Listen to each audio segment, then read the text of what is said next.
Inside a house located in the middle of the woods, Maddie is preparing a full-course lamb dinner with guidance from her laptop. She is instantly revealed to be deaf. As she tastes her cooking, a notification pops up on her laptop. It's Sarah from next door asking if she can stop by. Maddie spots her friend walking towards the house. Sarah tells Maddie, through sign language, that she had just finished reading her book. She then asks how does Maddie come up with her writing. Maddie tells her that it's called writer brain, as her mother would say. It makes her go crazy. Any possible outcome is like a movie in her brain with many endings. Their conversation is interrupted by a loud and blaring noise. They run back into the house to find smoke coming out from the oven and the fire alarm giving off a very intense warning.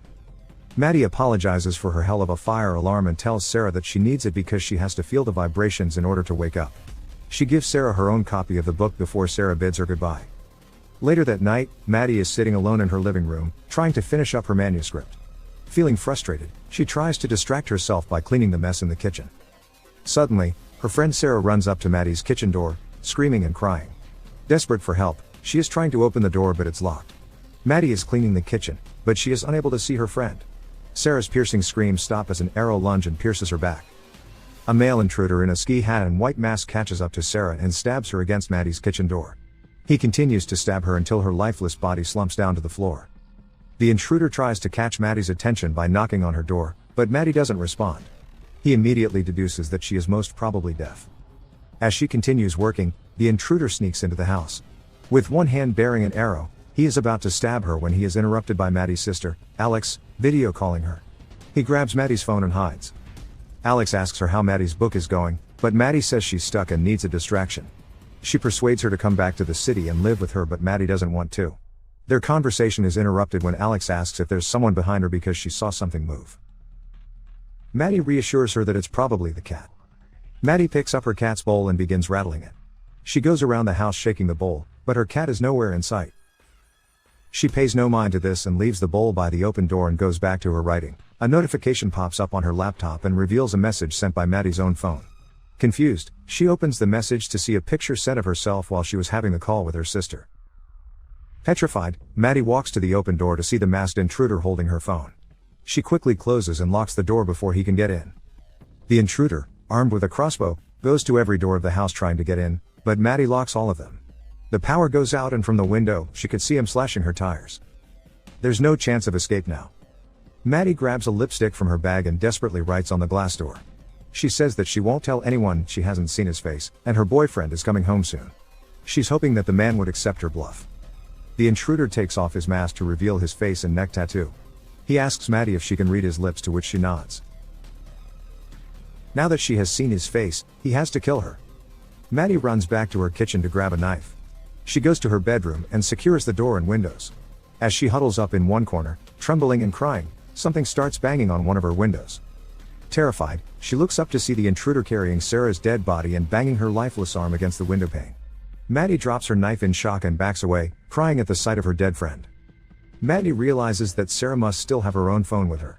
She tries to distract the intruder by activating her car alarm. Once he's occupied, a gasping Maddie makes a run for it, opens the window and reaches for the phone inside her friend's back pocket. The intruder immediately catches her in the act. He tries to snatch her, but she closes the window on his fingers. He screams in pain and tries to pry open the windows, but she smacks his arms out with a hammer, causing him to withdraw, and locks the window again. Wasting no time, Maddie hides from the intruder as he circles back around the house.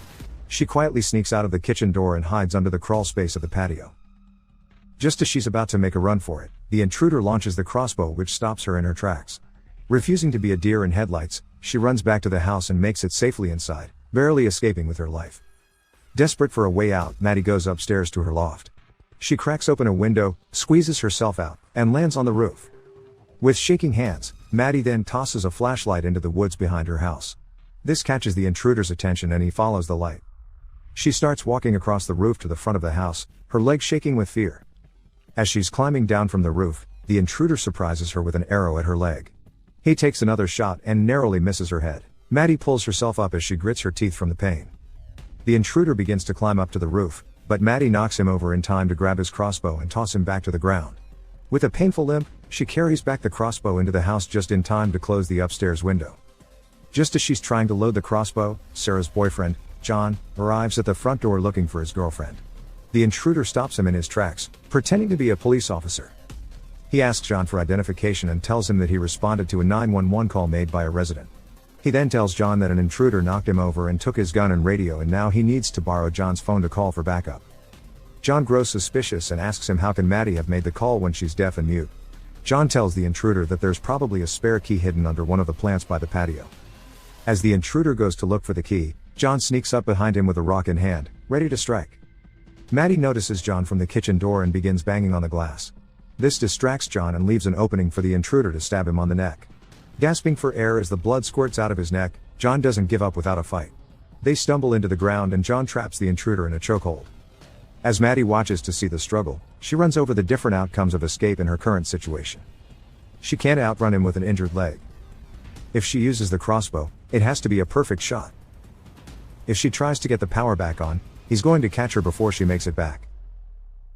If she hides, he only needs a rock to crash open one of the windows. In case the intruder doesn't find her, she's going to bleed to death anyway.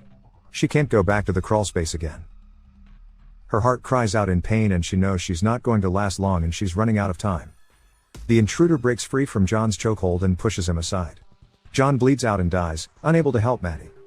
Maddie takes this opportunity and shoots an arrow into his shoulder. The intruder cries out in pain, his rage fueling his desire to kill her. He runs after Maddie back into the house and traps her hand in the middle of closing the kitchen door. Unable to scream out in pain, Maddie can only cry as he stomps on her hand, breaking the bones in her fingers. With her remaining energy, she retrieves her hand back into the house. As the intruder tries to break open the glass door, Maddie writes the description of the intruder in her laptop with her remaining hand and locks herself in the bathroom. As she's waiting for him to barge in, the intruder sneaks through the broken window and creeps up behind her. Just as he's about to strike her, Maddie feels his breath on her neck and turns around to stab him on the knee. He screams in pain and lunges at her with his broken knee. Maddie desperately hops back to the kitchen with her broken hand and bleeding leg and collapses beside one of the cabinets. As the intruder walks towards her, she aims a bug spray into his face and reactivates her fire alarm, buying her a bit of time. The intruder finally catches up to her and they are caught in a struggle. He punches her face and chokes her. But Maddie fights back, pushing his finger into his injury. He slams her to the floor and chokes her again and she sees her life flashing before her eyes.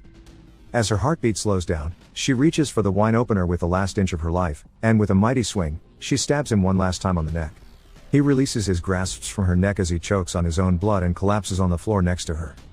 Maddie gasps for air and quickly reaches for the phone in his pocket and dials 911. This is her chance to escape. She gives one last look at the dead intruder and slowly makes her way to the patio where she sits down next to her cat. As Maddie pets the furry little creature, flashing lights from the police are seen at a distance. She closes her eyes and sighs, she survived and she won.